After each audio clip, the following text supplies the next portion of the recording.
ರಾಜ್ಯದಲ್ಲಿ ವರುಣನ ಆರ್ಭಟ ಕೊಂಚ ಮಟ್ಟಿಗೆ ತಗ್ಗಿತು ಅನ್ನುವಷ್ಟರಲ್ಲಿ ಇದೀಗ ಮತ್ತೆ ಮಳೆಯ ಆರ್ಭಟ ಶುರುವಾಗಿದೆ. ರಾಜ್ಯದ ವಿವಿಧೆಡೆ ನಿನ್ನೆ ಭಾರೀ ಮಳೆಯಾಗಿದೆ. ಅದರಲ್ಲೂ ಪಶ್ಚಿಮ ಘಟ್ಟ ಅಂದರೆ ಮಹಾರಾಷ್ಟ್ರದ ಪಶ್ಚಿಮ ಘಟ್ಟ ಪ್ರದೇಶದಲ್ಲಿ ಮಳೆ ನಿರಂತರವಾಗಿ ಸುರಿತಾ ಇರತಕ್ಕಂಥ ಹಿನ್ನೆಲೆಯಲ್ಲಿ ಕೃಷ್ಣ, ದೂದಗಂಗಾ, ವೇದಗಂಗಾ ಹಾಗೂ ಹಿರಣ್ಯಕೇಶಿ ನದಿಗಳು ಉಕ್ಕಿ ಹರಿತಾ ಇದೆ. ಇದರಿಂದಾಗಿ ಆ ಭಾಗದಲ್ಲಿ ಮತ್ತೆ ಪ್ರವಾಹದ ಪರಿಸ್ಥಿತಿ ಬಂದಿದೆ. ಹಾಗಾದರೆ ಈ ಮಳೆಯ ಆರ್ಭಟ ರಾಜ್ಯಾದ್ಯಂತ ಹೇಗಿದೆ ನೋಡೋಣ ಬನ್ನಿ. ಮಹಾರಾಷ್ಟ್ರದ ಘಟ್ಟ ಪ್ರದೇಶದಲ್ಲಿ ಭಾರೀ ಮಳೆ, ಅಪಾಯ ಮಟ್ಟ ಮೀರಿದ ಕೃಷ್ಣ, ದೂದಗಂಗಾ, ವೇದಗಂಗಾ.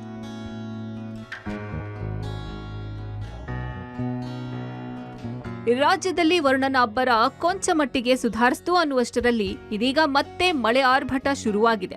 ರಾಜ್ಯದ ವಿವಿಧೆಡೆ ನಿನ್ನೆ ಭಾರೀ ಮಳೆಯಾಗಿದೆ. ಮಹಾರಾಷ್ಟ್ರದ ಪಶ್ಚಿಮ ಘಟ್ಟ ಪ್ರದೇಶಗಳಲ್ಲಿ ಮಳೆ ನಿರಂತರವಾಗಿ ಸುರಿತಾ ಇರೋ ಪರಿಣಾಮ ಕೃಷ್ಣ, ದೂದಗಂಗಾ, ವೇದಗಂಗಾ ಹಾಗೂ ಹಿರಣ್ಯಕೇಶಿ ನದಿಗಳು ಉಕ್ಕಿ ಹರಿಯುತ್ತಿವೆ. ಹೀಗಾಗಿ ಮತ್ತೊಮ್ಮೆ ಚಿಕ್ಕೋಡಿ ಉಪವಿಭಾಗ ವ್ಯಾಪ್ತಿಯಲ್ಲಿ ಪ್ರವಾಹದ ಕರಿಛಾಯೆ ಆವರಿಸಿದೆ.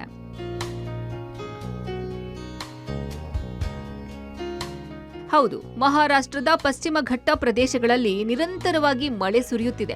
ಮಳೆ ನೀರು ಹಾಗೂ ಮಹಾರಾಷ್ಟ್ರದ ಜಲಾಶಯಗಳು ಸಂಪೂರ್ಣ ಭರ್ತಿಯಾಗಿರುವ ಹಿನ್ನೆಲೆ ಜಲಾಶಯಗಳಿಂದ ಬಿಡುತ್ತಿರುವ ಅಪಾರ ಪ್ರಮಾಣದ ನೀರು ಕೃಷ್ಣಾ ನದಿಗೆ ಹರಿದು ಬರ್ತಿದೆ. 105 ಟಿಎಂಸಿ ಸಾಮರ್ಥ್ಯದ ಮಹಾರಾಷ್ಟ್ರದ ಸಾತಾರಾ ಜಿಲ್ಲೆಯಲ್ಲಿರುವ ಕೊಯ್ನಾ ಜಲಾಶಯ ಸಂಪೂರ್ಣ ಭರ್ತಿ ಹಿನ್ನೆಲೆ 31,000 ಕ್ಯೂಸೆಕ್ ನೀರನ್ನ ಕೃಷ್ಣಾ ನದಿಗೆ ಹರಿಸಲಾಗ್ತಿದೆ. ಹೀಗಾಗಿ ನದಿಗಳ ನೀರಿನ ಮಟ್ಟದಲ್ಲಿ ಗಣನೀಯ ಏರಿಕೆಯಾಗುತ್ತಿರುವ ಆತಂಕ ಸೃಷ್ಟಿಸಿದೆ. ಕೃಷ್ಣಾ ನದಿಗೆ ಸದ್ಯ 1,27,000 ಕ್ಯೂಸೆಕ್ ನೀರು ಹರಿದು ಬರ್ತಿದೆ. ಮಹಾರಾಷ್ಟ್ರದ ಪಶ್ಚಿಮ ಘಟ್ಟ ಪ್ರದೇಶಗಳಲ್ಲಿ ಮಳೆ ನಿರಂತರವಾಗಿ ಸುರಿಯುತ್ತಿರುವ ಪರಿಣಾಮ ಚಿಕ್ಕೋಡಿ ಉಪವಿಭಾಗ ವ್ಯಾಪ್ತಿಯಲ್ಲಿ ಮತ್ತೆ ಪ್ರವಾಹದ ಆತಂಕ ನಿರ್ಮಾಣವಾಗಿರುವಂಥದ್ದು. ಕೃಷ್ಣಾ, ದೂದಗಂಗಾ, ವೇದಗಂಗಾ ಹಾಗೂ ಹಿರಣ್ಯಕೇಶಿ ನದಿಗಳು ಅಪಾಯ ಮಟ್ಟವನ್ನು ಮೀರಿ ಹರಿತಿರುವಂಥದ್ದು. ಕೆಲ ದಿನಗಳ ಹಿಂದೆ ಅಷ್ಟೇ ಈ ನದಿಗಳಲ್ಲಿ ಪ್ರವಾಹ ತಗ್ಗಿತ್ತು, ಆದರೆ ಈಗ ಮತ್ತೆ ಪ್ರವಾಹದ ಸ್ಥಿತಿ ನಿರ್ಮಾಣವಾಗಿರುವಂಥದ್ದು.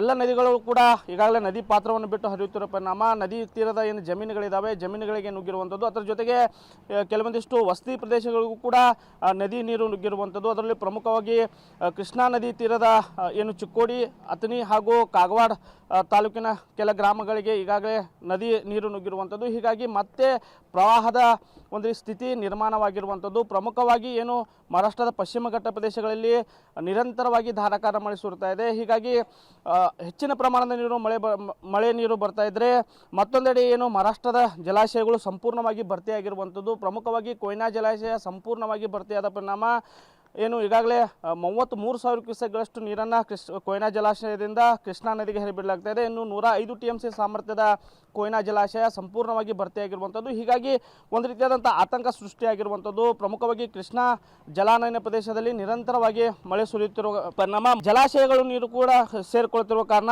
ಒಂದು ರೀತಿಯಾದಂಥ ಪ್ರವಾಹ ಮತ್ತೊಮ್ಮೆ ಸೃಷ್ಟಿಯಾಗುವ ಎಲ್ಲ ಲಕ್ಷಣಗಳು ಕಾಣ್ತಿರುವಂಥದ್ದು. ತಿಂಗಳ ಅಂತರದಲ್ಲಿ 2 ಬಾರಿ ಉಕ್ಕಿ ಹರಿದ ಘಟಪ್ರಭೆ. ಘಟಪ್ರಭೆಯ ಅಬ್ಬರಕ್ಕೆ ಕಿರು ಸೇತುವೆಗಳು ಜಲಾವೃತ. ಇನ್ನು ಬಾಗಲಕೋಟೆಯಲ್ಲೂ ಅಬ್ಬರದ ಮಳೆ ಸುರಿದಿದೆ.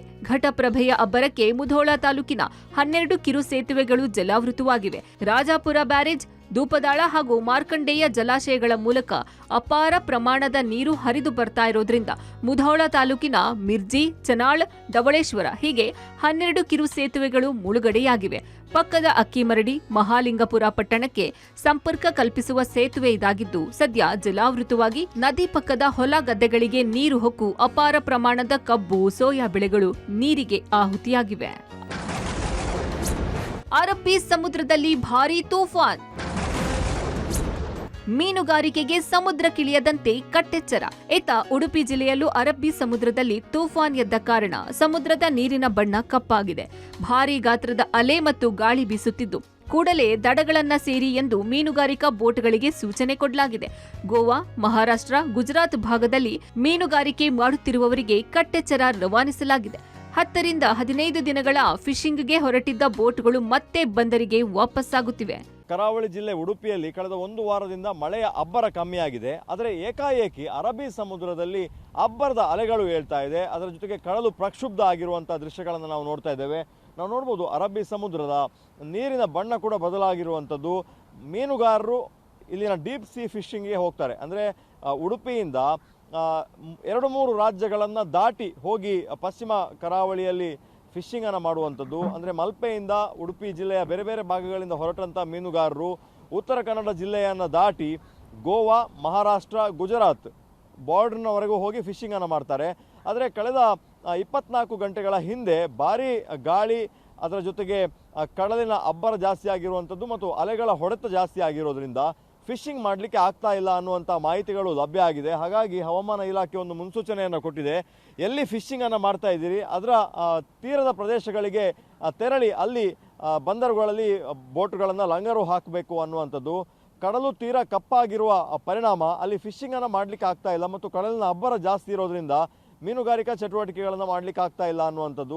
ನಾವು ನೋಡ್ಬೋದು ದೃಶ್ಯಗಳಲ್ಲಿ. ಅಂದರೆ ಈ ಬೋಟ್, ನಾವು ರೆಡ್ ಕಲರಲ್ಲಿ ಬೋಟ್ ನೋಡ್ತಾ ಇದ್ದೇವೆ, ಇದು ಸುಮಾರು 10-12 ದಿವಸಗಳ ಡೀಪ್ ಸಿ ಫಿಶಿಂಗ್, ಅಂದರೆ ಪಾಕಿಸ್ತಾನ ಬಾರ್ಡರ್ನವರೆಗೂ ಕೂಡ ಹೋಗಿ ಫಿಶಿಂಗನ್ನು ಮಾಡ್ಕೊಂಡು ಬರ್ತಾರೆ.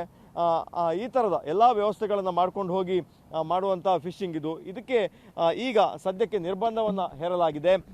ಒಟ್ಟಾರೆ ಮತ್ತೆ ಘಟ್ಟ ಪ್ರದೇಶಗಳಲ್ಲಿ ಅಧಿಕ ಮಳೆಯಾಗ್ತಿರೋದ್ರಿಂದ ಉತ್ತರದ ಜೀವ ನದಿಗಳೆಲ್ಲ 2ನೇ ಬಾರಿಗೆ ತುಂಬಿ ಹರಿಯುತ್ತಿವೆ. ಅಲ್ಲದೆ ಮತ್ತೆ ಅಪಾಯ ಮಟ್ಟ ಮೀರಿದ್ದು ನದಿ ಪಕ್ಕದ ಗ್ರಾಮಗಳಿಗೆ ಪ್ರವಾಹದ ಭೀತಿ ಎದುರಾಗಿದೆ. News desk, public TV.